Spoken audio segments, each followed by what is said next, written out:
Good morning.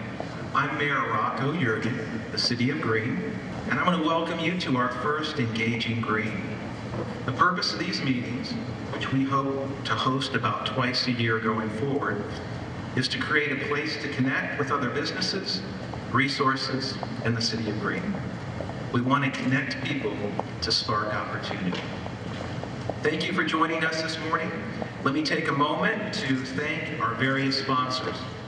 First of all, I want to thank Maps Air Museum. Isn't this a wonderful venue?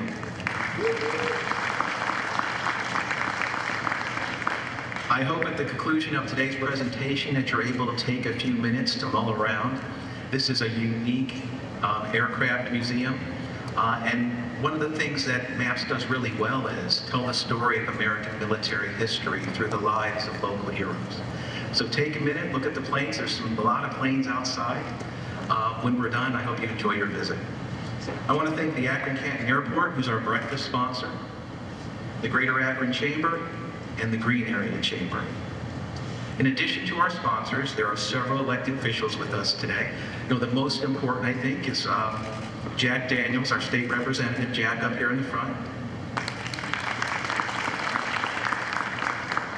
And there are representatives of other elected officials and other government organizations. If you are one of them, if you could just please stand, we want to recognize you. Okay.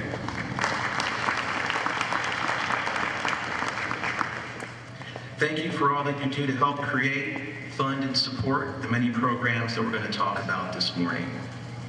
I also want to thank my staff.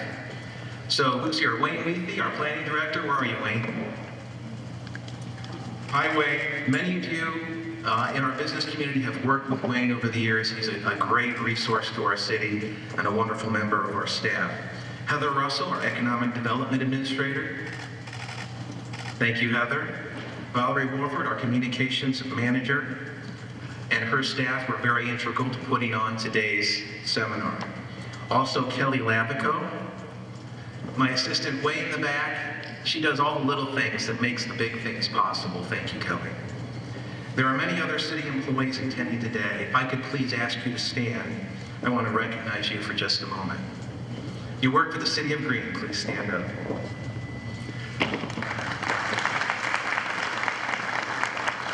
Folks will ask me, how do you like your new job as mayor? And the first thing I always say is, I have the best staff. Dedicated people who are experienced, who have great relationship and are committed to doing the best thing for our community. It really makes my job a lot easier, so thank you. Please feel free to connect with any of our staff members today before you leave. Let me begin today by sharing two things about Green. Green is the fastest growing suburb in Summit County with nearly 28,000 residents. We're located, of course, equidistant between Akron and Canton. We have 3 exits off I-77, and we are 2 hours to Columbus and about 45 minutes to downtown Cleveland. Green's also home, of course, to the Akron-Canton Airport, which now takes you to 19 destinations nonstop, including Los Angeles. But Green is much more than a location on the map between a highway and an airport. It's an amazing place that attracts not only visitors, but also draws people in for good, causing them to put down roots and create a home. So how do people, including many of your employers, get caught in Green's gravitational pull? There are lots of reasons. First, we have top-rated schools. We have 15 city-owned parks with playgrounds, a splash pad, walking trails, an amphitheater, pickleball courts, sports fields, and so much more. We actually have 5 golf courses in the city of Green. We have a bowling alley. Importantly, to the quality of life, Green has ice cream. We have paths, handles, and waylays. We're home to some amazing local restaurants, including Twisted Olive, right across the street on Maslin Road, 35 Bricks, The Bistro, Caston and Maine, Mentions Brothers, who created the hamburger, invented the hamburger, and many more. Our city hosts several signature events every year, including Memorial Day Parade, the Summer Concert Series, Freedom Fest in the summer, Artapalooza, and Twisted Wilderfest. And it's not in my notes, but I would be remiss if I didn't mention that we have the best, most beautiful, most efficient, and safest circular intersections in the state of Ohio. I may be biased, but green is a great place to call home.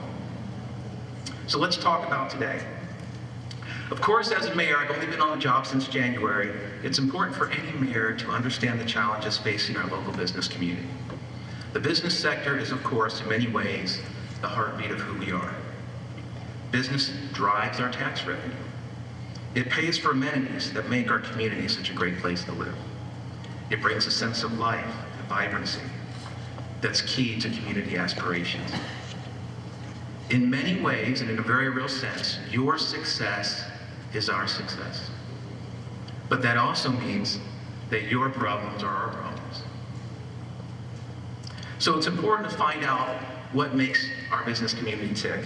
And so this year I've spent a lot of time with Heather Russell, our Economic Development Administrator, going on systematic visits to our local businesses. And I see some of you here today. Thank you for your time. We've been visiting companies in every business sector, from manufacturing and technology to restaurants and hospitality. When we meet, we ask open-ended questions like, how are you doing and how can we help? You've shared one message that stands above the rest. Across every sector, regardless of company size, from one corner of the community to another, you've said we need more people. Now listen, every political figure claims to be a good listener, right? Who doesn't claim to be a good listener? But really the challenge for local government is to figure out what to do with the information that you've heard. Try as I might, I don't have the power or means to resolve your workforce challenges acting alone. But what I can do is introduce you to the people and workforce programs that can provide meaningful help. Working together, we can create a stronger workforce for today and for the future. Which brings us to our program. In our presentation today, Embracing Ohio's Opportunities, Workforce Transformation. We've already spent some time networking. Now let's transition to a few presentations packed with information that you can use, and with people that I'm sure at the end of this, you'll be glad you met. We'll start with an overview from Lieutenant Governor Jon Husted's Office of Workforce Transformation Initiatives, followed by Dr. Kara Jones from Stark State sharing a case study on Cred. She'll explain that and how Stark State and Ariel Corporation, the facility right here in Green, Ohio, have teamed together to meet their needs for employee training. Then we'll wrap up on a panel discussion that features organizations that provide training and development to organizations that offer connections to employees that you may have never even considered. So let me begin by first introducing Mary Kate Hastings. Mary Kate Hastings serves as the Northeast Ohio Regional Liaison for Lieutenant Governor Jon Husted. The Lieutenant Governor leads the Office of Workforce Transformation, which works to identify the needs of Ohio businesses and align worker skills with those needs. In addition to the Office of Workforce Transformation, Lieutenant Governor oversees the Common Sense Initiative, also called CSI, which helps ease regulatory burdens on businesses in Ohio. Husted also leads Innovate Ohio, an effort to modernize state government, improve customer service, and save tax dollars. As the Northeast Ohio liaison, Mary Kate works to connect local leaders, workers, and business communities to these resources while also assisting as a general point of contact. Please join me in welcoming Mary Kate Hastings. Thank you, Mayor, for the kind introduction.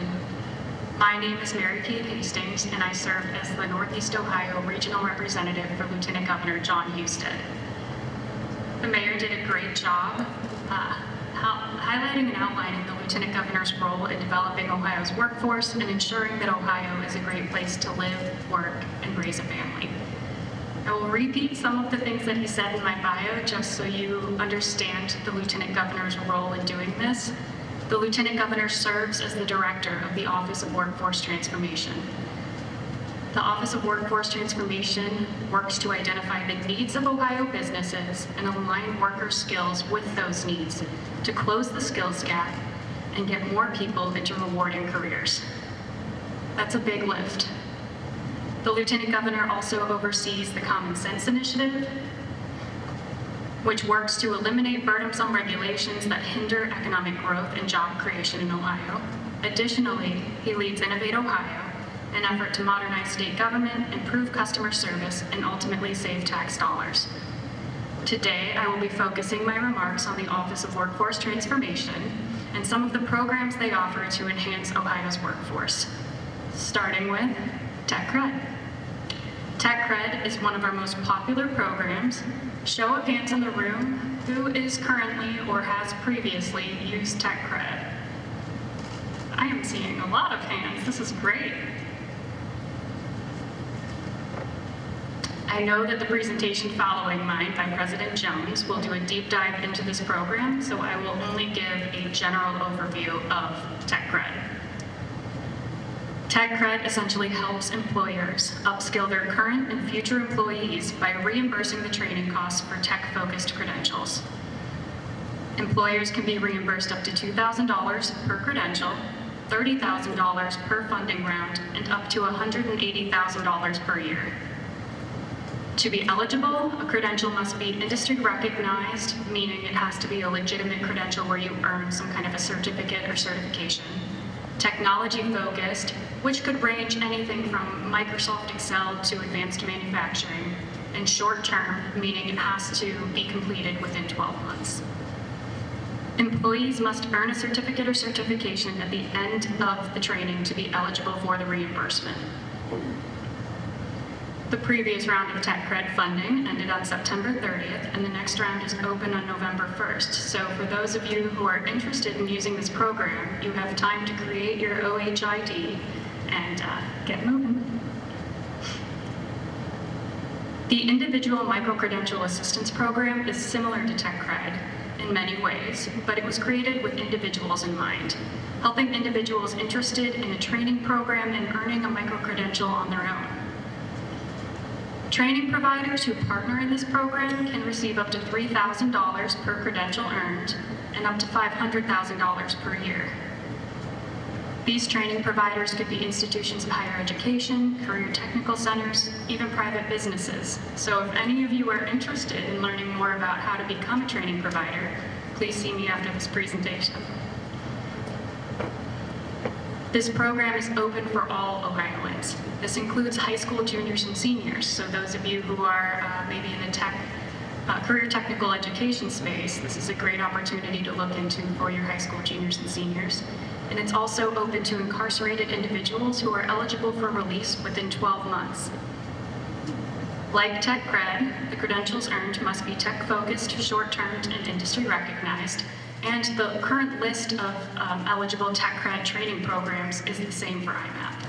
I'm gonna go off script for a minute here. I was at an event yesterday called Aim Higher, which is a collaboration between the Ohio Office of Workforce Transformation and Ohio Excels. And it brings together educators, businesses, training providers, and local government officials to talk about what's working and new and innovative ways to enhance education across Ohio. And this year's keynote speaker was Jason Dougal. He is the president and COO of the National Center on Education and the Economy, which I didn't know existed until yesterday. He showed a graph at his presentation that depicted the income disparities in the United States from 1970 to 2024. In 1970s America, there was a fairly equal income distribution across all industries.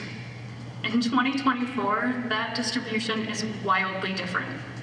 There are industries willing to pay hundreds of thousands of dollars to employees if they have skill sets in a certain area, while other industries show a median salary around $50,000 annually.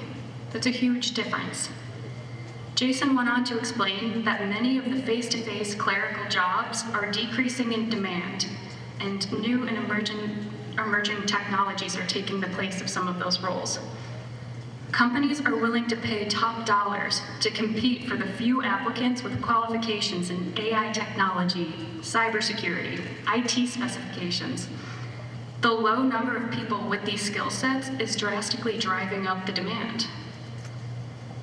The programs that I have focused on thus far are currently looking to upskill and improve our current workforce in Ohio. These are individuals who have already been working and maybe are looking to develop new skills that take them out of these low-demand roles and help them enter into the higher-demand roles. In doing so, we will have more people who are able to take on these high-tech related roles of the future, and it will even out our income distribution. Similarly, though, at the state, we are looking to our populations not currently in the workforce, our students, to ensure that they are job ready upon graduation. The best way to learn what a job or industry is like is to see it firsthand. The high school tech internship program creates an opportunity for students to learn and earn valuable work experience in a tech-related role by incentivizing businesses with a reimbursement for wages. Students must work a minimum of 120 hours and earn $12 an hour or more to be eligible. The maximum reimbursement for this program is $500,000, or sorry, that would be absurd, is $5,000 per student. Eligible employers include private businesses, nonprofits, educational entities, and even local and county governments. Unlike the other programs we've discussed so far, the high school tech internship program has regional intermediaries that oversee the application and placements. So for Northeast Ohio, that has been Youth Opportunities Unlimited. If you are interested in using this program, I highly recommend reaching out to them and learning more about what they're looking for in this next round. The program runs January 2nd through September 30th. Similarly, the state offers a college tech internship program to provide internship experience to college students while also providing tech talent to employers. Businesses must be located in Ohio and looking to fill a tech-focused role to be eligible. However, students can be in-state or out of state as long as they are legally able to work in the United States. This program runs through a collaboration with the Ohio Department of Development. They reimburse 2/3 of the wages paid to the intern. Interns must be paid a minimum of $15 per hour, and the reimbursement is capped at $7,500 per intern. And a company may use this program for up to 10 interns at a time.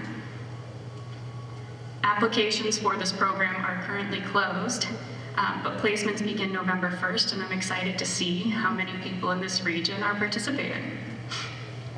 So, another recap moment. We've discussed how the state helps our current workforce. We've discussed how the state is helping to educate our students.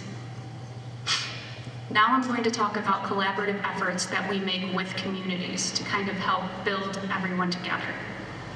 As the Lieutenant Governor often says, those who collaborate best win.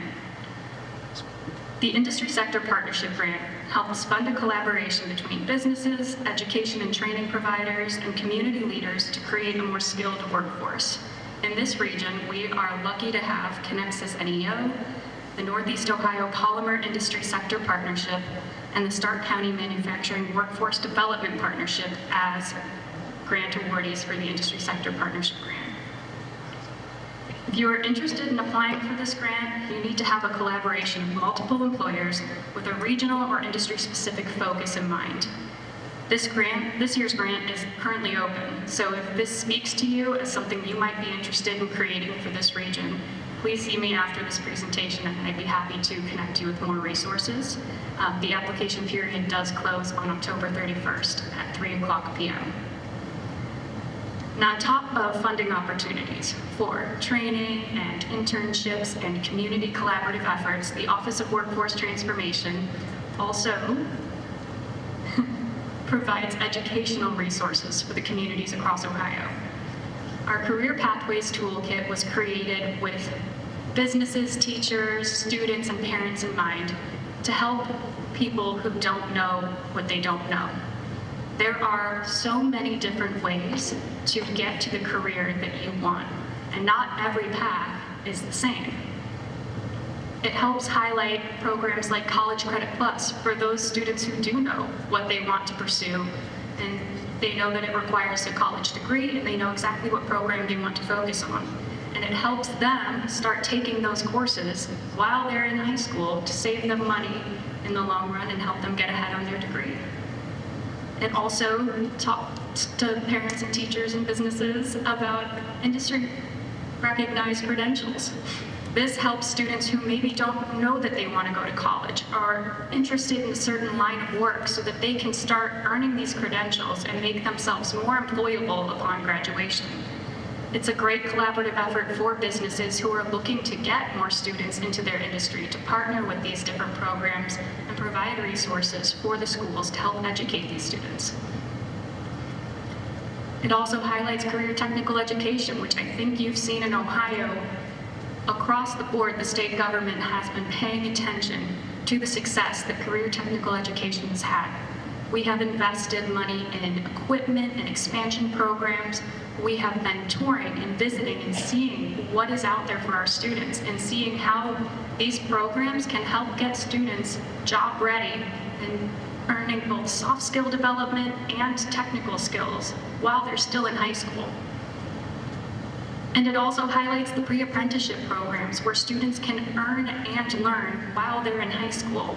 It can help connect them with the skills that they need. So upon graduation, when they go into an apprenticeship, they are already a leg up from some of their other coworkers. My presentation today has focused on the state's initiatives to address the growing need for a skilled workforce. But like I said, it takes a collaborative effort to be the best. So there are many other local partners working in this space. I mentioned our career technical education centers, and they are great partners. But this region is also home to some of the best business advisory councils in the state of Ohio. And if you are not currently involved in your business advisory council, you are seriously missing out on an opportunity to connect with educators, with local leaders, and with other business members and talk about what you're seeing, what needs you see in your industry, and how we can address them in the classroom. Other partners, like those participating in today's resource fair, show just how dedicated Summit and Stark County and the surrounding communities are to growing a strong workforce in the city of Greene and across Ohio. Thank you so much for having me today.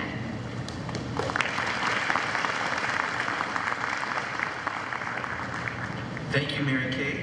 There's a lot of information that was just shared about Tech Cred and how it works, but we thought what would be really useful is if you could actually see a case study of how Tech Cred can work with a local college and a local company. So in just a moment, I'm going to invite these guys up from Ariel Corporation and Perry Jones from Stark State to talk about how it works in real life. It's really an impressive story. When I first met Perry Jones, who was president of Stark State College, she really taught me a lot about community college. I had really, frankly, what I would say is a wooden understanding of what a community college was. I knew you could get a 2-year degree. I knew some people would parlay that into a 4-year degree. And you know, it meant an important niche. And of course, community college is that. But what Perry Jones taught me is that Stark State in particular is so much more. It can do these things, but it can also give licenses and certifications specifically tailored to employees and employer needs.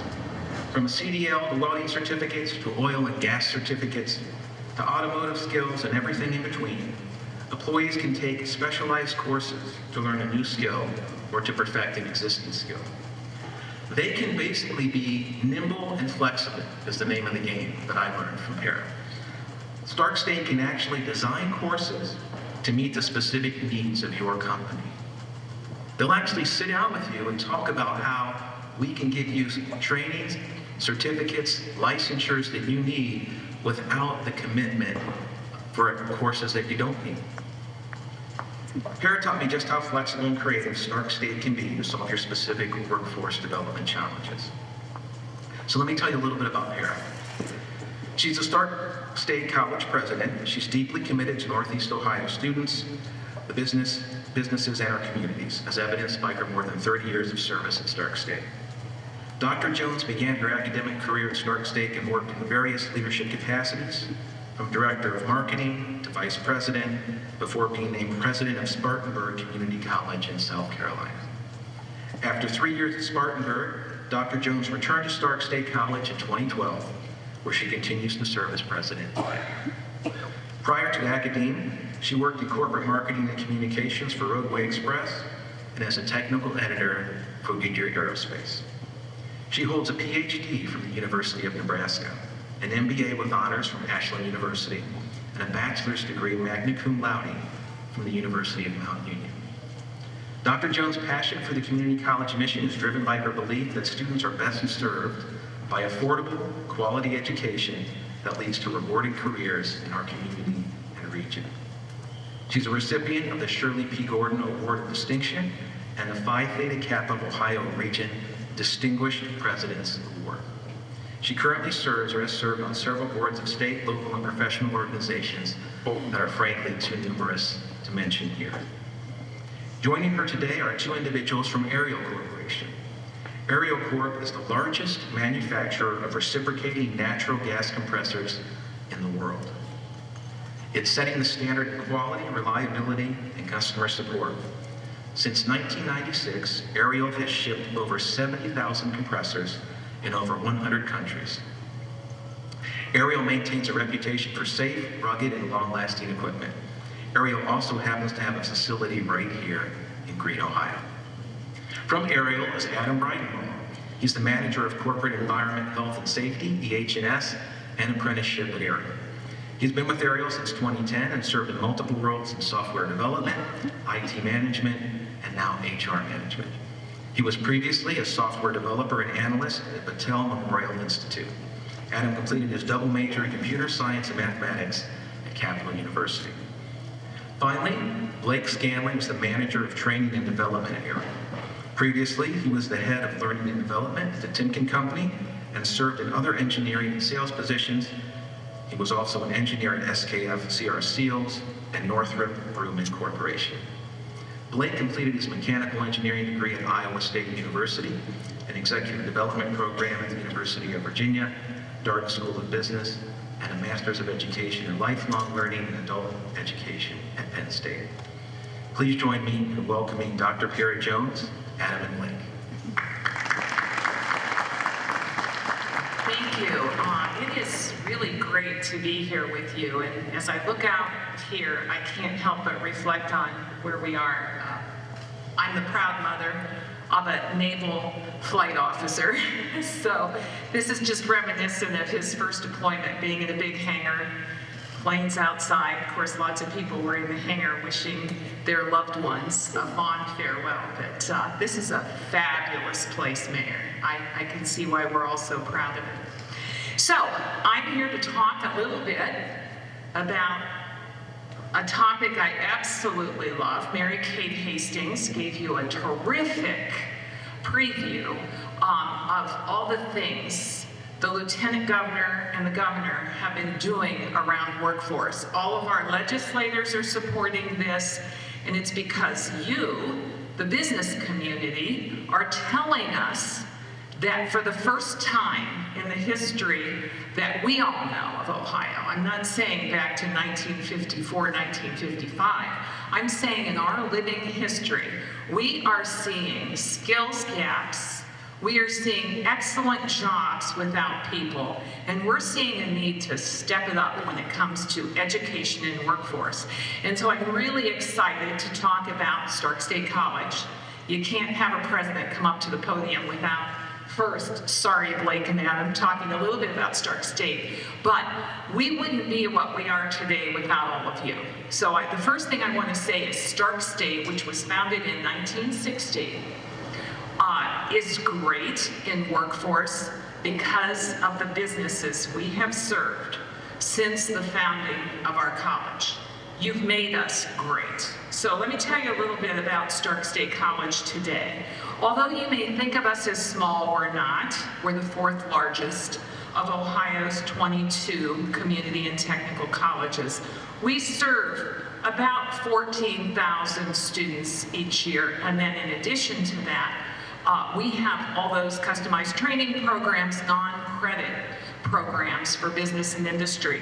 But a lot of our educational programs, our credit programs, do serve business and industry, and that's what Ariel and Stark State will talk about today. But you can see our average age. We're non-traditional, average age 27.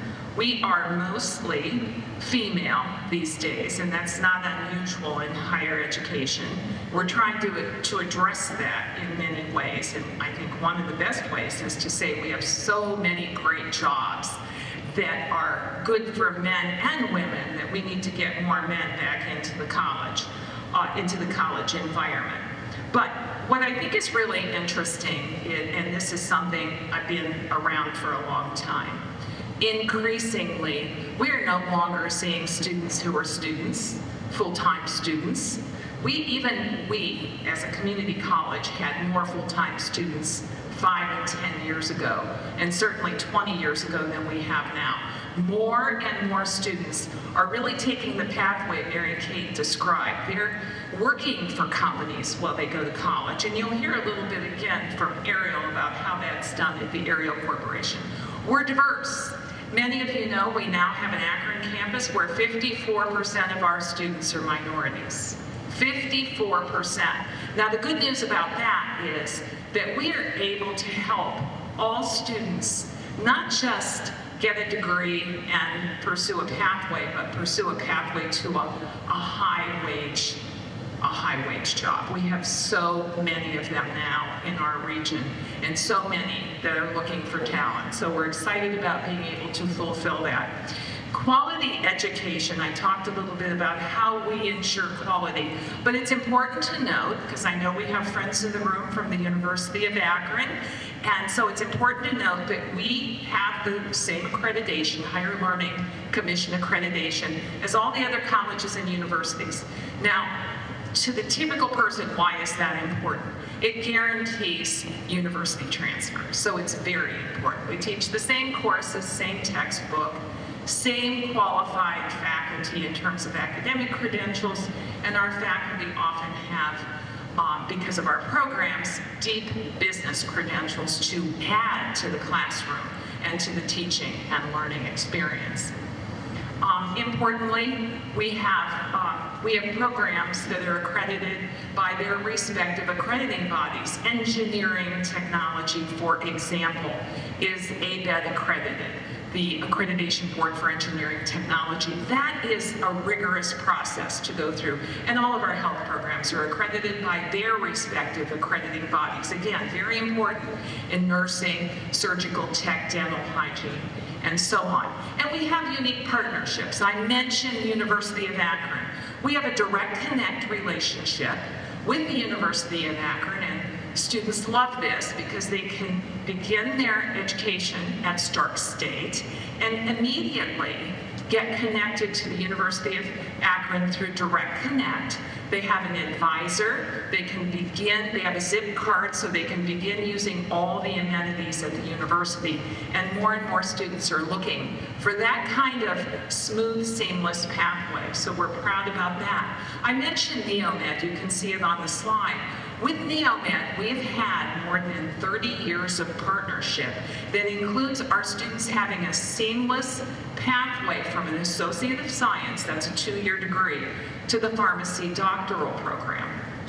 Our students also have a pathway to the medical program, and with the new dental program, Dr. Langell, president of NeoMed, has reached out and wants to make sure we have a smooth pathway for our students to enter the dental program at NeoMed. So those are some of our unique partnerships. So what else do students look for in community college? They're looking for affordability. And you know, we're sometimes shy about that. And so what we hear is from the community and from students, we can't afford college. And we like to say, but you can if you plan it in the right way. And so if you look at this slide, and I'll just quickly summarize, that a student can take a typical college level course, entry college level course. College comp, let's call it, 3 credit hours at Stark State. Same course, same credits, same transfer opportunities, same textbook, same faculty, for roughly a third of the cost of a public university and 90% less than a private university. Now that doesn't mean students shouldn't go on to a public university or on to a private university. It means students can plan a pathway without college debt, without taking on debt if they plan to go 4 years, start at the community college. It's a way to really make the full education experience debt-free. Another factor students look for in community college is convenient locations. Now, what you don't see on this slide is online. Online, as all of us in higher ed and many of you know from your work experience, online is increasingly popular, especially since COVID. So we see more and more students taking at least one course online, more likely taking a couple of courses online, so that if we have a student attending college and working, that student might, out of a Monday, Wednesday schedule, only have to come to college one day, and the other day is online, which makes college more achievable and more flexible. We mentioned our campuses. Again, I just want to say that here in Green, students have the option of coming to main campus, which I think might be 12 minutes away, Mayor. Maybe at the most, in the worst possible traffic, 14 minutes. Or they can go to the Akron campus, which is, again, very convenient from Green. And I say that because when Ariel comes up to talk about what we're doing, we really want that message, first of all, conveyed to you, the community of Green, but we want you to share that with your friends, with your family, with your neighbors, with your colleagues, because we need more students to know about some of the great opportunities, especially with Ariel, which we'll talk about in a moment. So when Mary Kate talked about College Credit Plus, this fantastic opportunity for our students to be able to start earning college credit while in high school, we serve about 4,100 of these students, college credit students here in the region and a little bit further out. But we created a pathway that's really unique to community colleges. We call it the Learn and Earn pathway.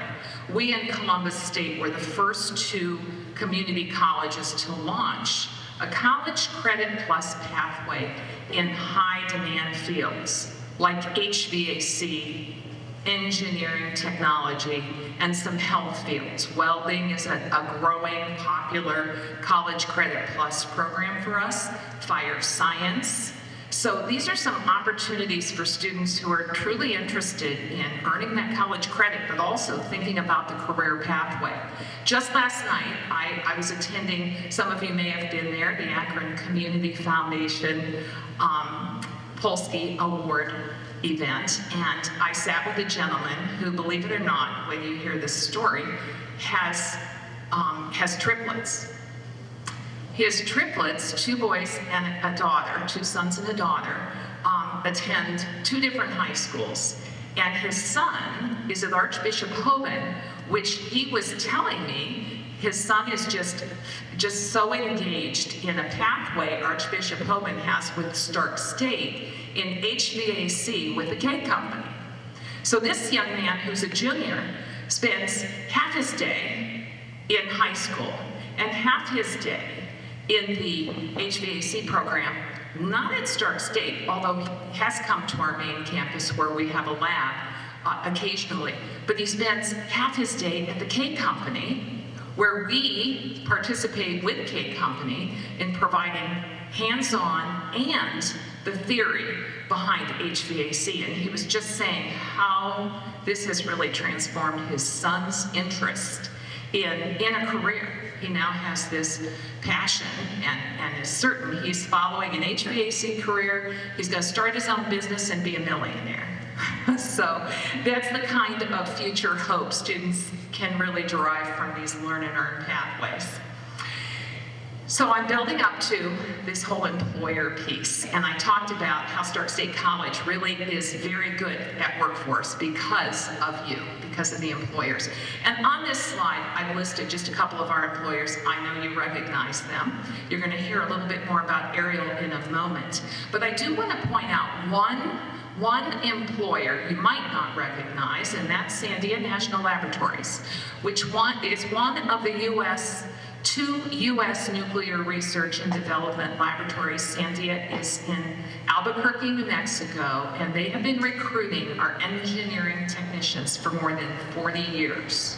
They recruited just two-year colleges, and there are about 1,200 of us nationally, but they only fielded 2 of the 1,200 community colleges have the technical expertise to prepare Sandia technicians. So we're very proud of that relationship, as we are of all of our local relationships. I call that one out because I think sometimes people think, oh, Stark State is that little college over in North Canton, Akron, and we really are very much more than that.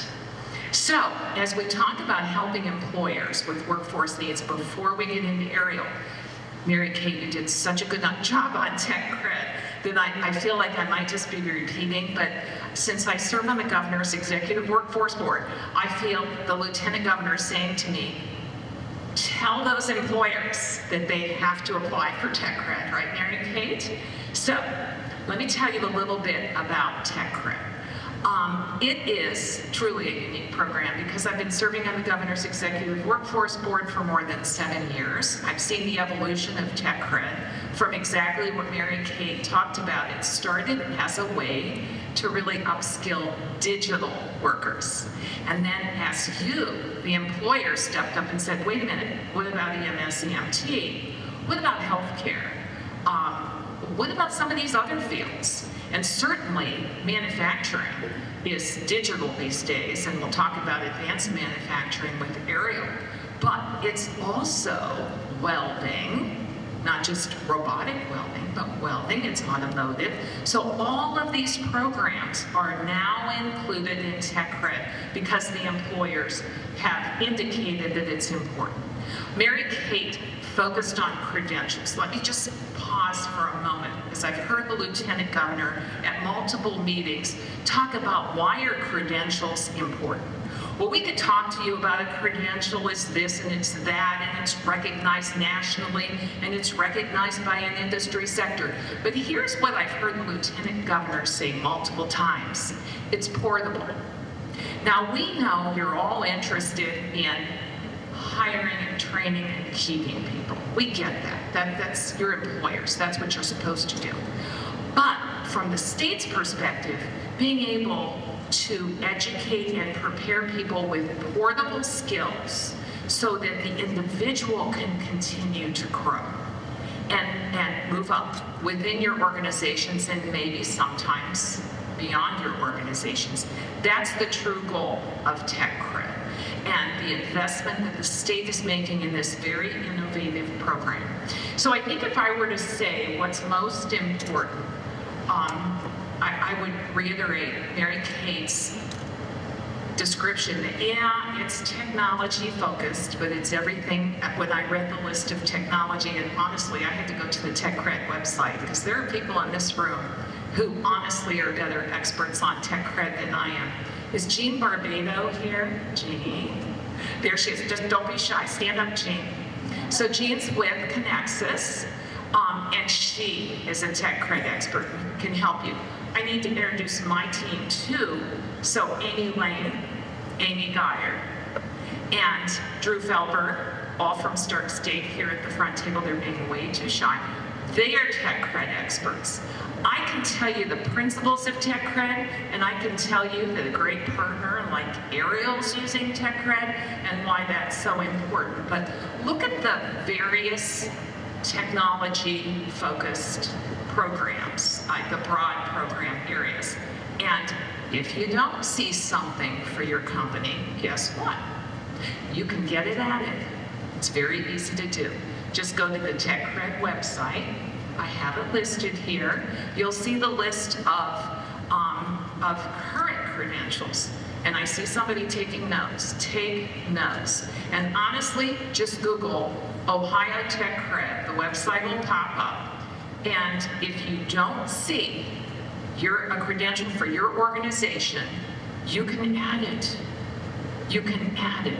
I've seen, again, I've watched this whole Tech Cred program for 7 years. It has changed dramatically because of you. So keep it changing. The process is simple, 6 steps.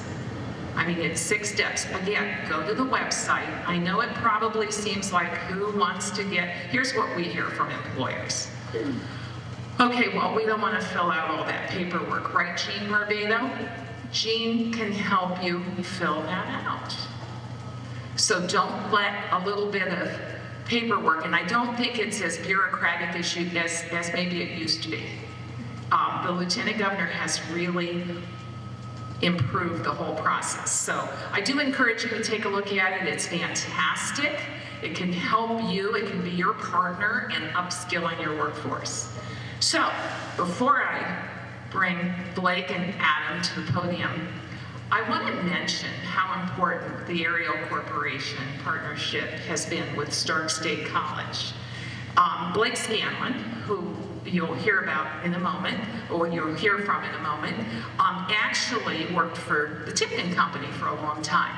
So I'm going to say that, you know, just harkening back to Stark State's roots, several years ago, our engineering technology dean came to me and said, we really need to create world-class machining on our campus. Well, I wasn't totally convinced because I thought, well, okay, but how much do you really need, right? You already have something like, I don't know, you could tell me from Ariel exactly how many CNC machines we have, but we had what I thought looked like a pretty good machining lab compared to what I'd seen at other community colleges, and I visited a lot of them. He said, no, we need more than that for Ariel. We have this partnership with Ariel. They just keep expanding, and we need world-class machining.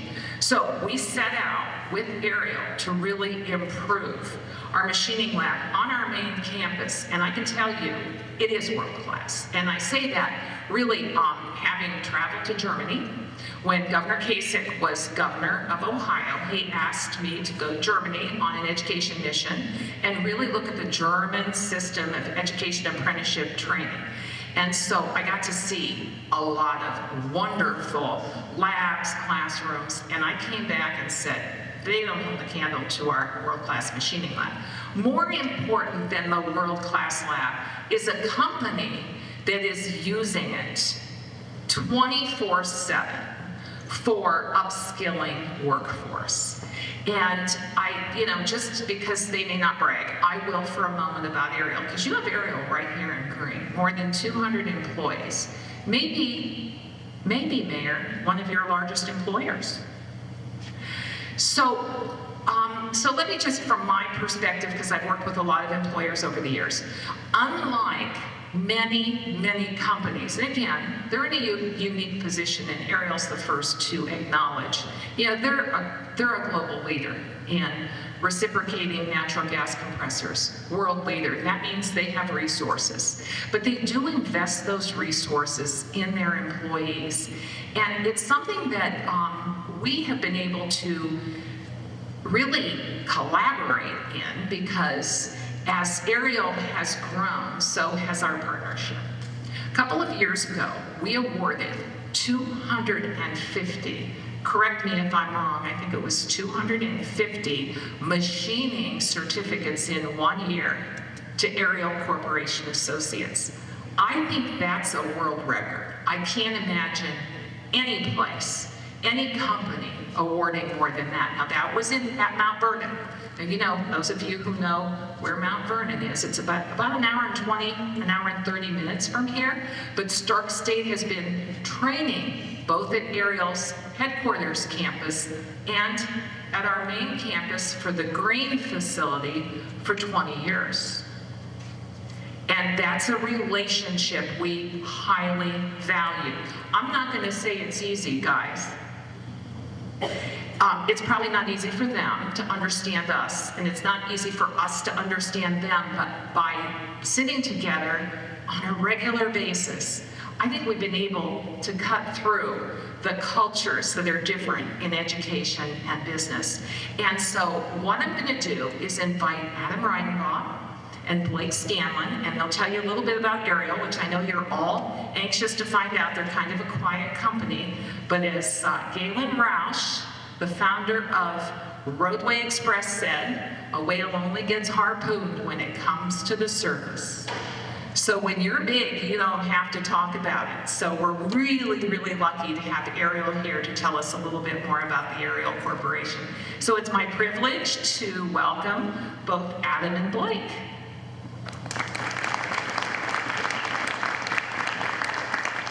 Thank you, Dr. Jones. As an American corporation with many veterans on our Ariel team, discussing workforce development in our programs here at the MAPS Museum looks pretty fitting. I would say quite a match. Our City of Green facility is only a few miles from here, as you heard, so it's quite the match. I'm Blake Scanlon. I'm manager of training and development at the Ariel Corporation. Ariel Corporation was founded in 1966 by James Buckwald and remains a private Ohio company. It's now operating under its third generation of leadership under our CEO, Alex Wright. Ariel is the world's largest manufacturer of reciprocating gas compressors. Some are small enough to fit on a dining room table, probably crush it, and others as large as a two-car garage.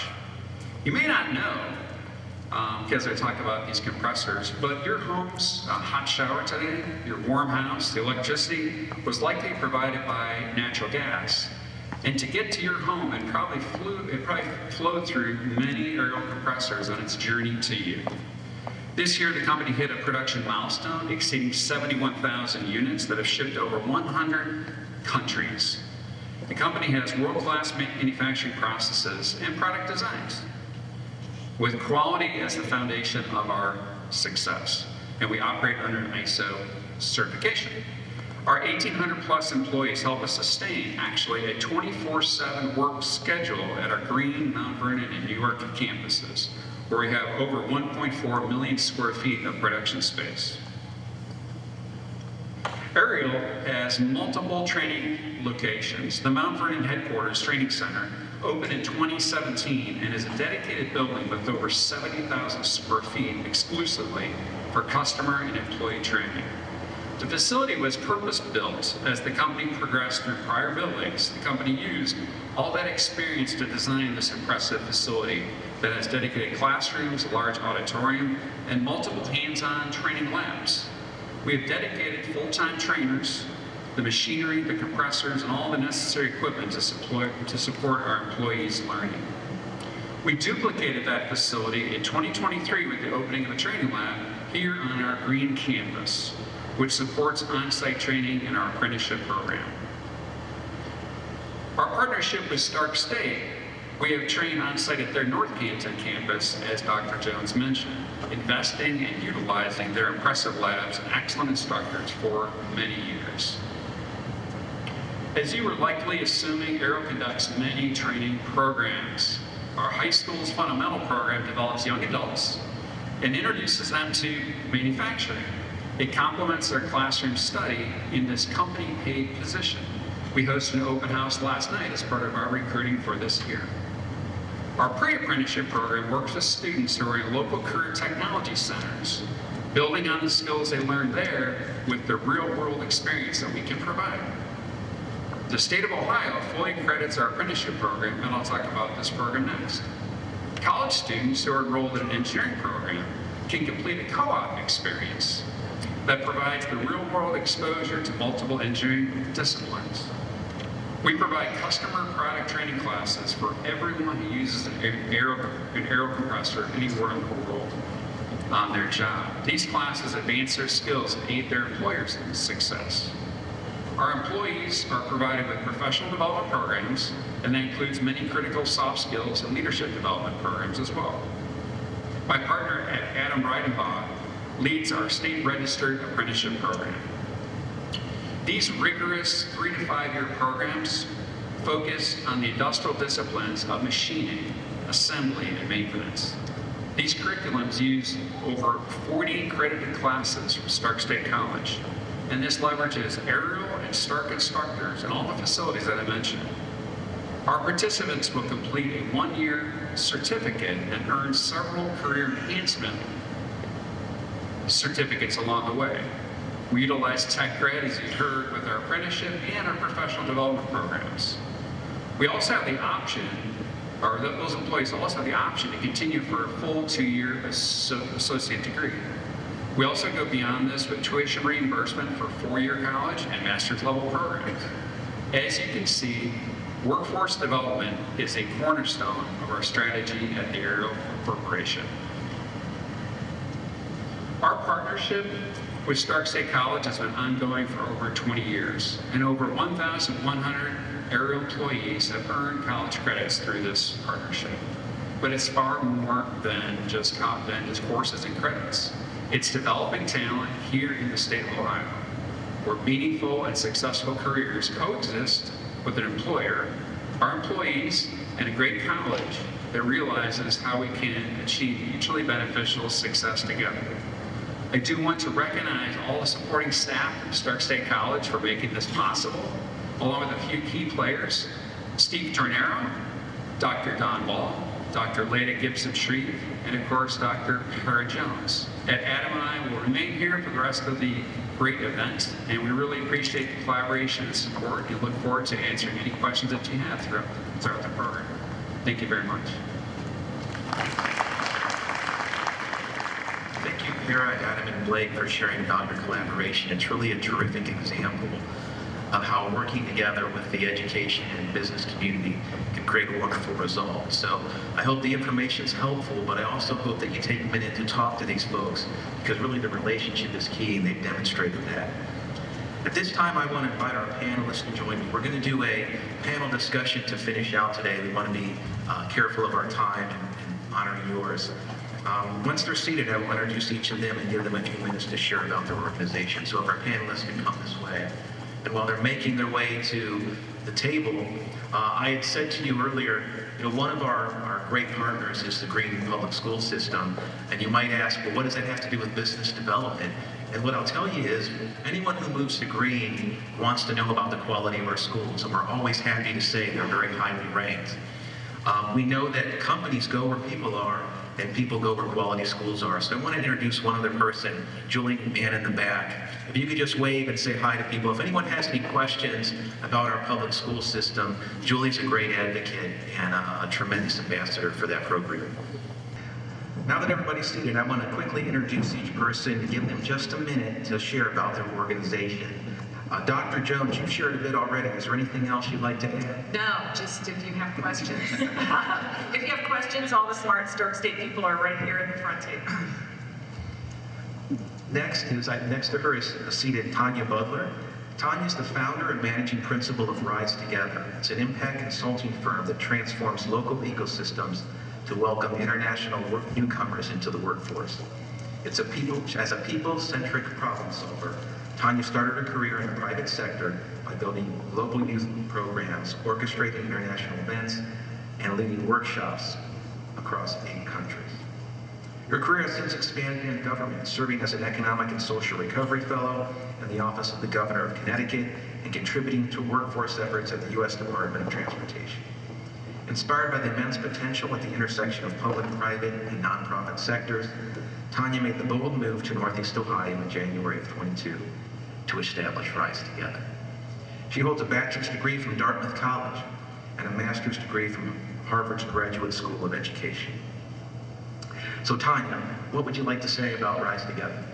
Yeah, thank you so much for letting me be here. Something that's not in my bio is I'm actually from a farm in Nebraska, and my grandpa was one of the last people that could fix World War II planes. And so I feel very close to my roots being in this room as well. But it's a great joy to be with you all, and it's been such a privilege to work with so many members of your community over the last couple of years here in Northeast Ohio, building what we call a welcoming workforce. So I'll give just a little touch on what we mean by that. We built Rise Together with 2 beliefs. One, that our communities have the people, programs, and resources they need to thrive, but what's often missing is the connection, knowing how to get to those things. And the second belief that our workforce and the future of our workforce will not happen without the inclusion of international newcomers.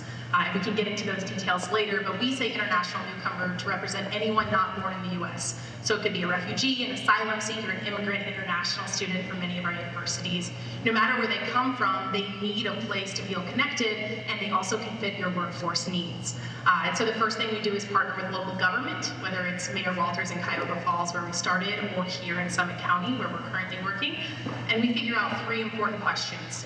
What are your needs in the workforce? Who are the international newcomers that have that skill set that can fit those needs?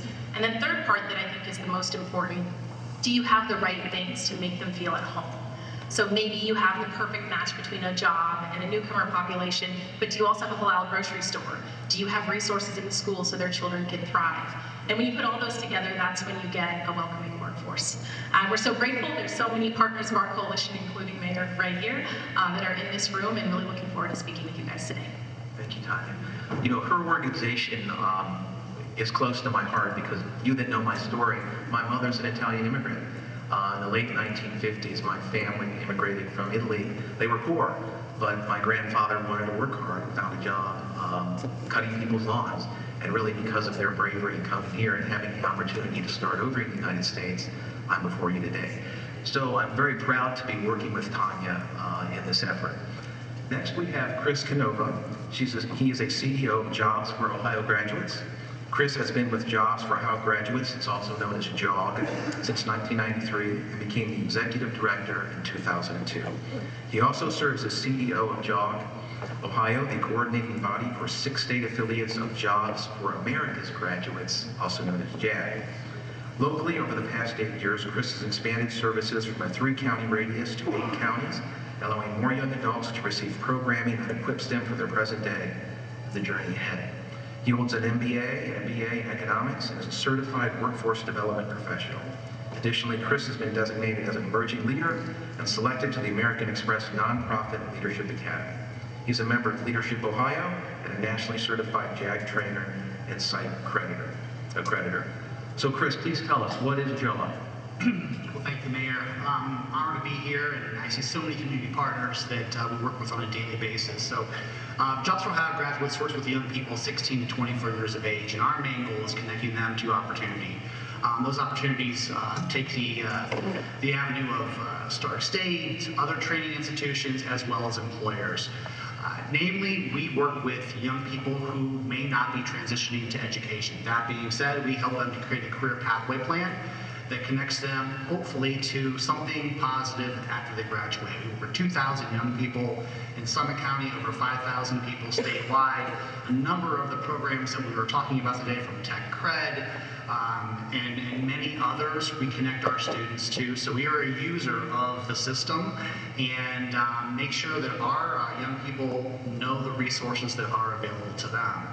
You know, of late, we have really been involved with the Department of Labor, working with specialized populations, those areas of Ohio that may need additional assistance, like Appalachia, juvenile justice population, etc.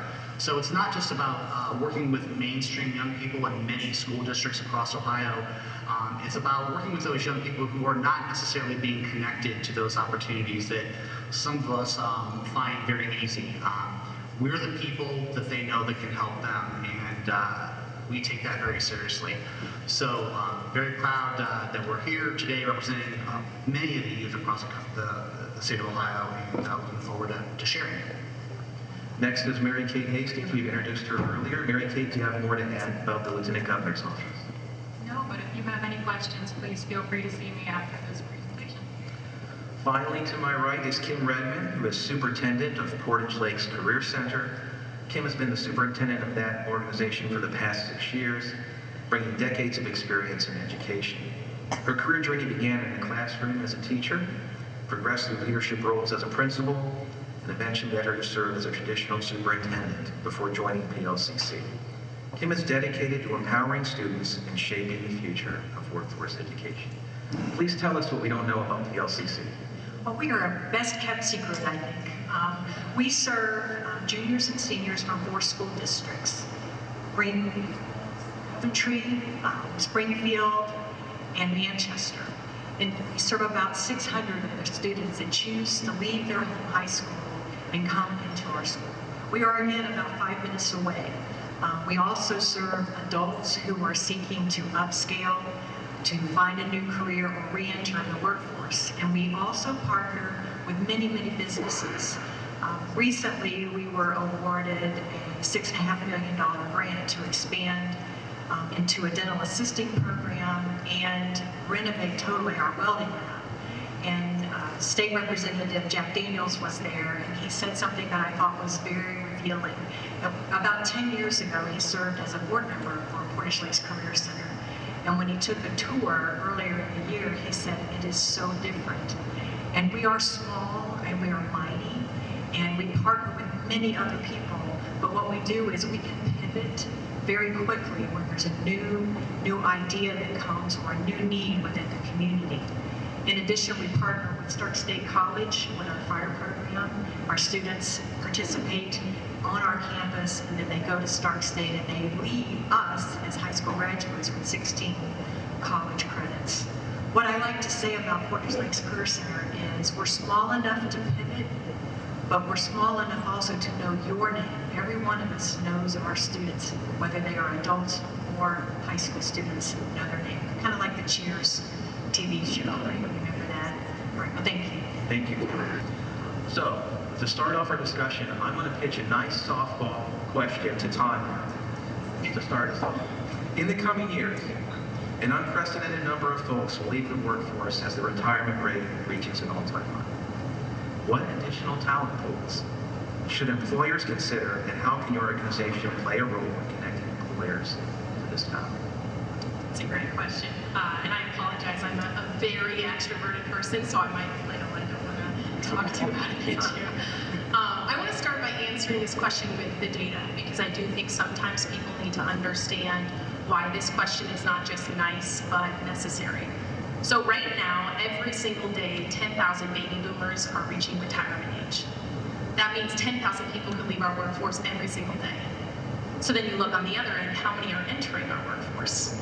And the United States government in the 1970s created the replacement rate to help us understand how many babies need to be born to maintain our economy.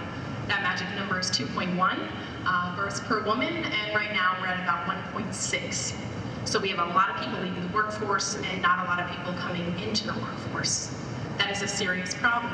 And if you're an employer here, you know how critical it is to make sure that cost of vacancy is quite low. If you leave a position open for too long, you are just burning dollars as an employer.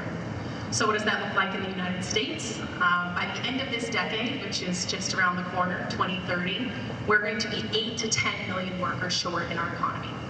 And Korn Ferry came up with that number last year, and that means about $1.7 trillion of unactualized revenue. So I want to share these data points because I want your ears to burn a little of, oh, this isn't something interesting, this is critical. When you think about the future of the workforce, we need to look at different forms of talent. And I'm so grateful to be sitting with these folks because this talent also can be a part of this ecosystem, which is international newcomers. And thankfully they have been and will continue to be the only form of population growth in our country. And they all come on alphabet soup, if you will, of visa statuses where they legally live, work, and play here in the community. And I know we're going to get into how you tap into that in the future, but the truth is you already have all the experts right here in Northeast Ohio, and that's how you access that talent pool, is you lean into people like the International Institute, the universities, our community colleges. I know the Akron campus, that 54% minority, right? A ton of them are actually international newcomers. So I can keep going, but I'm going to pause there and see if others have comments. Well, let me ask one follow-up question on that. Thank you for that explanation. So employers may be looking at your organization and saying, well, you know, the thing that keeps us away from the international workforce is the concern about paperwork, right? Is it more work to hire immigrants? And is there somebody here today that can address that issue in our resource fair, please? Yeah, good question. My dad used to always say, you can't know what you don't know. And I feel like a lot of people just don't know how easy it is to access different forms of international talent. So there are some differences for refugees and humanitarian parolees, but they are on federally regulated visas. You don't have to sponsor their visa by any means, and Jolie is the expert in that, so you can go and speak to her about that talent pool. International students, so Stark State College or University of Akron, those folks can work for you for 1 to 3 years on their student visa. So you don't have to sponsor them in the beginning. And why I think that's extra cool is because the younger generations are not hanging around very long. The retention rate for Gen Z right now is something like 1.8 years, but you can get an international student for 3 years. So there are experts in this. We pride ourselves in being the expert and not being the expert, but we can point you to those. So go to the University of Akron, go to the International Institute, and chat with them about those talent pools. So Chris, you also are representing an organization that specializes in connecting employers to maybe talent pools they haven't explored yet. Can you explain how your organization does that?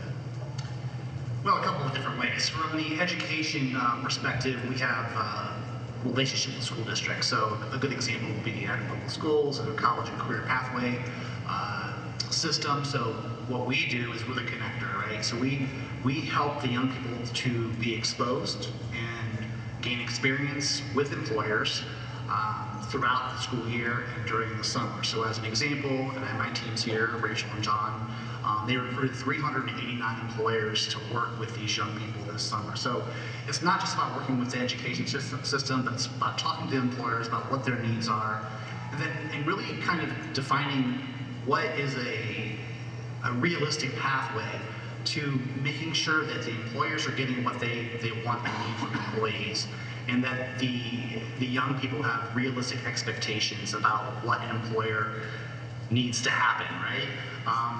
So that's one of the ways. I think that it's a really interesting question, but for us, oftentimes it's really exposing young people to things that they would not otherwise be familiar with. So it's about micro-credentialing. It's about simple things like public or guest speakers, exposure that you may think is not all that important, but is terribly relevant.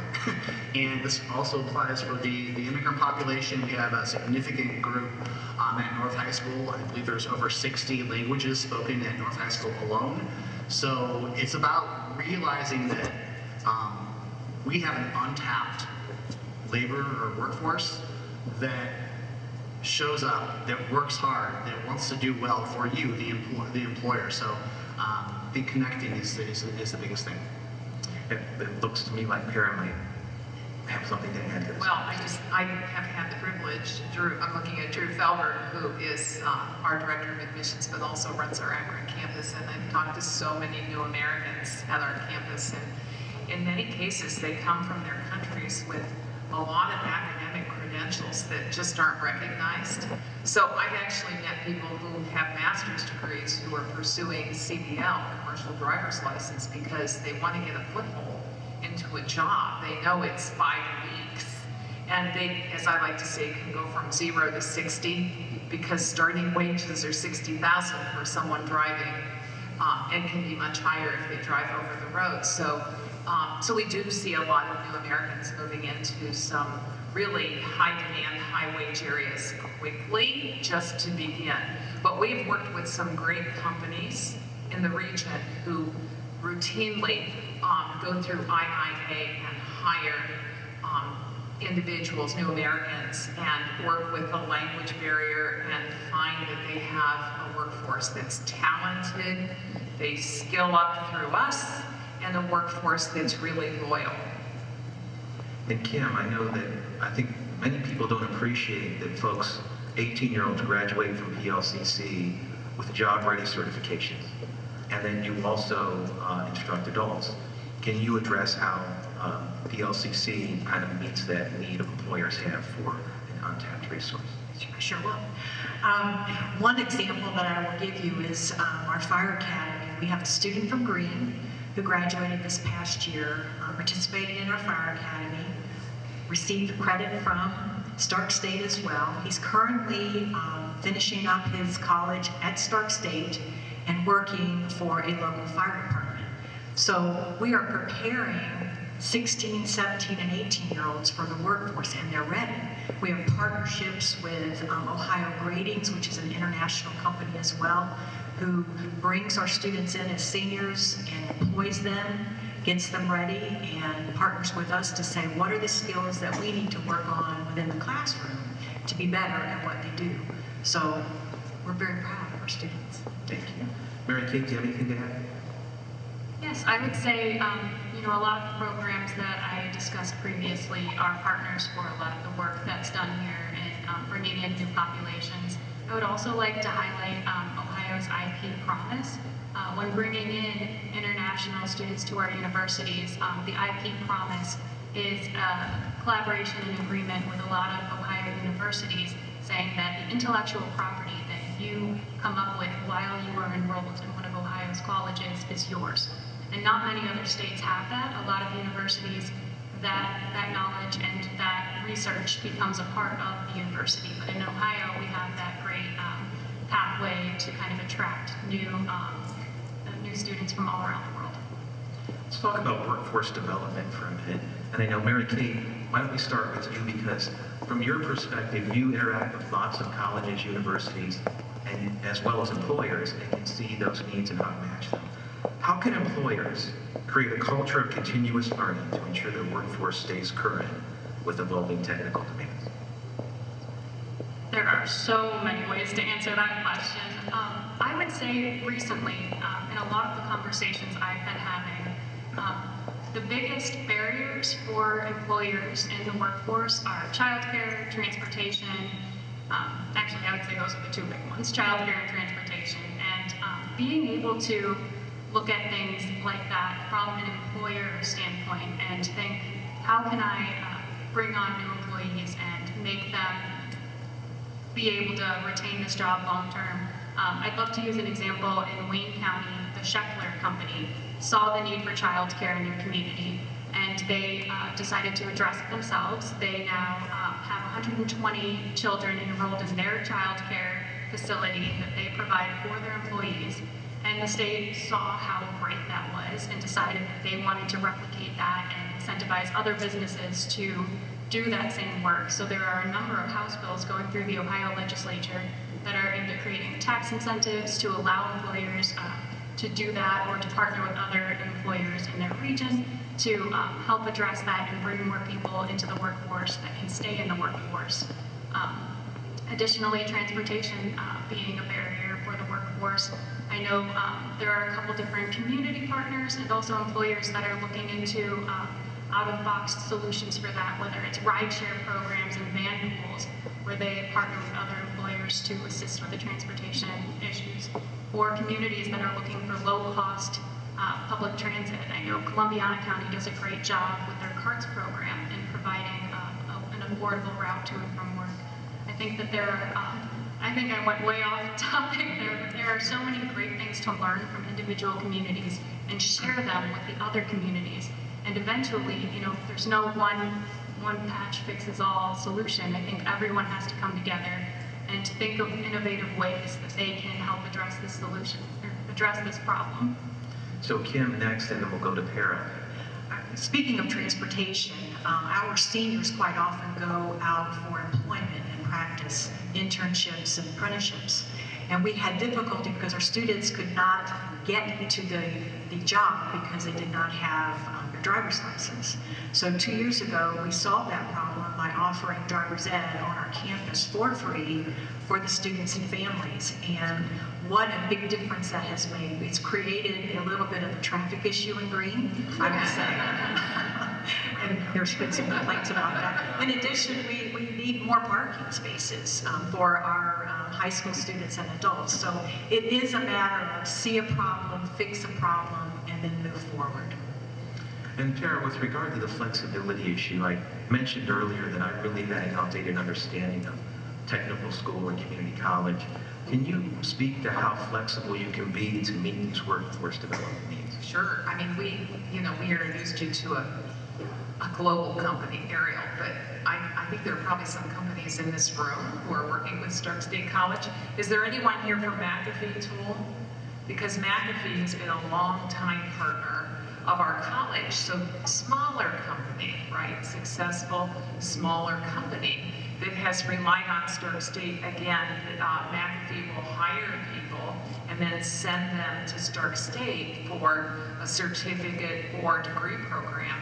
So I hope that as you leave the room today, regardless of the size of your company, you think about the possibilities, because not only are there funding opportunities, Mary Kate talked about all the state funding opportunities, but even at Stark State we have some, thanks to the state legislature, we have some wonderful funds, talent-ready and work-ready funds that can make college free for your employees. And one of the things we like to do is always apply the federal Pell Grant first. And that grant program is about, depending on the student. So let's say you hire an entry-level employee and you want to upskill that employee. And many of our partners are doing that. That employee might be at a very low wage, just entry-level, and could qualify for more Pell than you are aware. And then your dollars, state dollars, your dollars can all be in addition to Pell, which is full Pell for the lowest income or non-working students is about $7,400 a year. Our tuition's $5,000. So there's a nice gap in there for transportation, childcare, and other costs of attendance. And then the employers can step in and provide things like, hey, we'll give you some flexible work hours or something to help make that upskilling doable. So I think there are just many ways, and we're always willing to talk to you and find a way to solve your problems with workforce. Any other comment on that? I just want to share a resource for folks. If you've heard of the social determinants of health, there's also the social determinants of work, and everything that has been shared is in that. So transportation, language barriers, flexibility of work, continued education, health access, digital access, and recently incarcerated is also justice access. And I really encourage you to look it up, because if you're having trouble with your talent pool or you're keeping employees employed, audit yourself by looking at those determinants to see what you're doing to help your employees. The United Way of Greater Cleveland is leading the initiative in the state right now as well. So SDOW, if you Google it, you'll come up to their website and learn more. Let me ask you about the challenges that employers will mention to us that I want to share with you. One of those is generation challenge, okay? Many employers express challenges in effectively connecting with individuals entering the workforce, particularly when it comes to understanding the expectations and needs of younger workers. An age-old problem. What strategies or best practices can employers adopt to better engage with new entrants into the workforce? Maybe Mary Kate, you kick it off just because you have that broad view. Yes, again, so many ways. If I could just drive one thing home, it is that your business advisory councils are the absolute best way to connect everyone together. I would also say, for example, Jobs for Ohio's graduates had a massive job fair that I went to recently, and there were students there that went to each individual table. They introduced themselves, they had to have the person sponsoring that table sign their card. And while they were interacting with these future employers, the employers were able to write down on their own paper whether or not they had a good handshake, whether or not they were dressed professionally. There were so many ways to compliment the students. So over the loudspeaker throughout the job fair, you would hear that one student got a high appraisal for their handshake, or one student did a great job advocating for themselves. And those small bits of praises in front of your peers, in front of future employers, it really helps you get that confidence, and it is a great way to practice interacting with future employers and knowing what they're looking for when they're going to be hiring in that next round. So I would definitely compliment that. And then the last thing, I think that your career technical centers develop those soft skills a lot better than on-the-job training sometimes. I think that it's a great resource for all communities, and that's all I'll say. Now, Chris, I know you specialize on behalf of JOG in connecting younger workers, ages 16 to 24, to employers. So how would you answer that question? Well, thanks, Mary Kate, for that great plug. I appreciate that, first of all.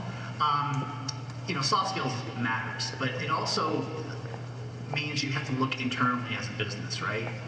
What you have done in the past with, I don't care if you're 16 to 24 or 35 or 45, the workforce has changed since COVID or during COVID.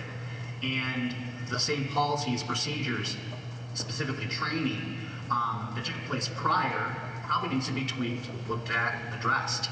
You know, engagement with potential and current employees is critical. I mean, the last question had something to do with, you know, what are you doing to keep your workforce current and relevant? I would go one step further, and it's about creating a competitive advantage for your company. And utilizing your staff as that competitive advantage means the training is critical. Whether that's something you're doing internally, using partners up here on the panel, it does two things. One, of course, it creates, hopefully, a meaningful product service, but it also gets the employees engaged and committed to your company. If you're willing to invest in them, they're willing to invest in you. That hasn't changed, and I would say that's probably the biggest priority I've got out there. That's very good. Who else wants to jump in on this? I'll just add that I'm going to ask a question of the audience. How many in the room worked while in high school?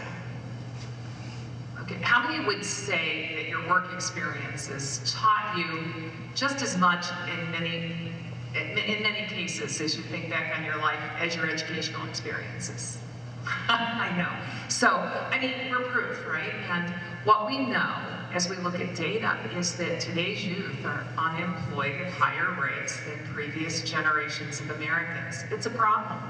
It's a problem because they don't have the opportunity to learn all the things we learned at work. We all learn things like customer service, how to follow instructions, right? Who the boss is, those kinds of simple things. And so think of a whole generation of young people who are underemployed, and they're coming with maybe educational credentials, but not that work experience. And it's honestly not as good as some combination of education as the career centers provide, and we really think is becoming the new way of educating people. I know that we talked about apprenticeships, internships, all of that, and maybe your companies don't have places for high school students, but you can support some other ways of supporting those high school students with visiting companies and seeing what you do at work and all of those kinds of things. Because honestly, I think it's an exposure problem for a lot of our young people. Anyone else? I think one thing you've heard from many people is collaboration, and so I would just encourage you to include collaboration in this multi-generational conversation. I've also been taught too well to not guess the age of people in the room, but if you look around, we don't have a ton of young professionals. In most of the rooms I'm in, I'm one of the youngest, and so what I would encourage you is to save a seat. Anytime you go to an event, bring one of your younger employees, bring an international newcomer, bring somebody that wouldn't naturally be at the table, because you can't design a workforce of the future for younger people unless they're doing it with you. I want to ask one final question of the panel and maybe just leave a moment for questions. Where do employers get started with each of your organizations? Who do they contact? What do they see? What advice, you know, because the information can be overwhelming. What's step one? Kim? Call me. No, really. We're on the website, plcc.edu. We have many people who can connect you to who you need to be connected to. We do have a significant advisory council that each of the instructors has that surrounds themselves with to help them think about what's happening in the future. And they can connect you to students who can be employed. We'll just go right down the line there, Kate. Yes, so I would say that I am a collaborator and a connector of resources that we offer at the state level, but each of the people on the panel and many other people in the room are the ones that are really utilizing these resources. I would just plug, if you are looking to engage more with the high school students in your region and let them know what jobs are available in their backyard, the state does offer a teacher boot camp program. Sometimes the best ways to get information to the students is through the teachers. This boot camp program covers the cost of their graduate credits or continuing education credits, and they truly just tour all of the different job sites that are in their neck of the woods. And it's a great way to ask questions, like for the Ariel Foundation having 24/7 work. Some of those students who are maybe chronically late in the mornings, but are so awake and focused in the afternoon. Maybe those second shift opportunities are great for them, and their teachers know what they need to be successful, and they know to ask those questions. And then they'll bring it back to the classroom and say, all right, Johnny, I don't think you're going to be doing great at this 6 a.m. start time. However, this company offers an 11 a.m. I think that you should look into it. So programs like that engage the whole community and kind of showcase what you are doing at your business through different lenses are the best ways to connect with the most people. Please, Chris. Well, I would be remiss if I didn't just point out Rachel, raise your hand, and John. We have a table back in the back. You're more than welcome to visit us there. Jogworks.org is our website. I would just, I want to share that there's a lot of opportunity for businesses that you may not be aware of. Most of our young people that work for us have $8,000 in wages, so we hire them, we pay them, we place them with business partners. They gain experience at no cost to you. And that being said, you get to try them out. Many of our young people end up being hired by the businesses that we place them in. So that's one opportunity. This past summer, we have shorter term opportunities. 800 young people gained experience in their career pathways or interest areas. So we have a lot of opportunities where, yes, our young people benefit from it through exposure, but employers can gain employees as well. So please look us up, jogworks.org. And I would just be remiss, Ohio Workforce Transformation and the website they have is fantastic for you. And Mary Kate has been out and about, probably more so than any rep that I can remember, quite frankly. Always willing to help, so I would use those two things. So we're in a very interesting time because here in Summit County, you have a welcoming workforce coalition. So we've been working with folks from the county in this room for the last year. And so a very shameless plug, we actually have an event on the 29th of October. So if you're at all interested in figuring out how to tap into the large spectrum of international newcomer talent, please join us. It's October 29th. It's a breakfast all the way until about 12:30, and a few little plugs with it. We have a QR code back at the Ohio Men's Jobs table. All have one. We're going to hear from a national expert in how do we get more visas to the Midwest. They're coming in from DC to speak with us. We'll have a panel of international newcomers who are doing work in our communities already. We'll hear from local experts, like I've mentioned, IIA and Asia and Metro, talking about how the buses are helping international folks get to work. And then I'm very excited about the closing panel, which will be our elected officials speaking about how this is an all-in effort. So we'll have Mayor Yeargin there, as well as County Executive Eileen Shapiro and Mayor Malik and Mayor Walters. So please join us. That's the best way to get involved, because that's going to give you the full 101 of international newcomers. So I'm going to take a page out of Kim Redmond's book. You can call me always. And I have a lot of employers doing that. I love to work with employers, but also with us today is Amy Lane, our Stark State's Director of Career Services and Workforce. Deep experience in working with employers of all sizes to meet your needs. So please let us know if we can help you. All right. Before we conclude the day, I want to give you the chance to ask questions. And I was a sprinter in college, and so I'm going to try to put that skill to work. Anyone have questions? I'm going to bring you the microphone.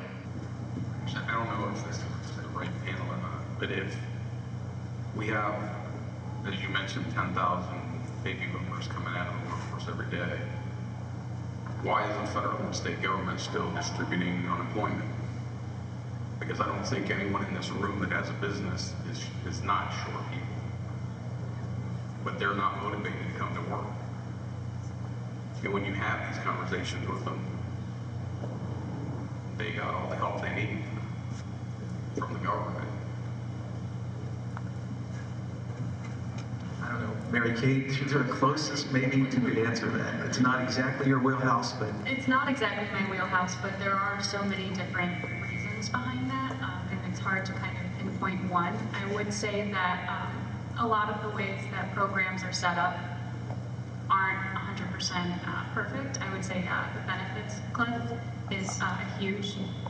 It's been a case study in Ohio for a little while now, and it's a huge problem that we're seeing people not wanting to elevate themselves to that next level, not wanting to go for that raise because they would lose their benefits. And I think there have been a lot of conversations in the Ohio legislature about ways that we can address that and other issues. So if I could pick one person in this room that maybe you could connect with after this, I would say it's Representative Daniels, and I think he could do a very good job walking you through at least what Ohio's doing. I think federally, that's a different story, but he's a fantastic resource.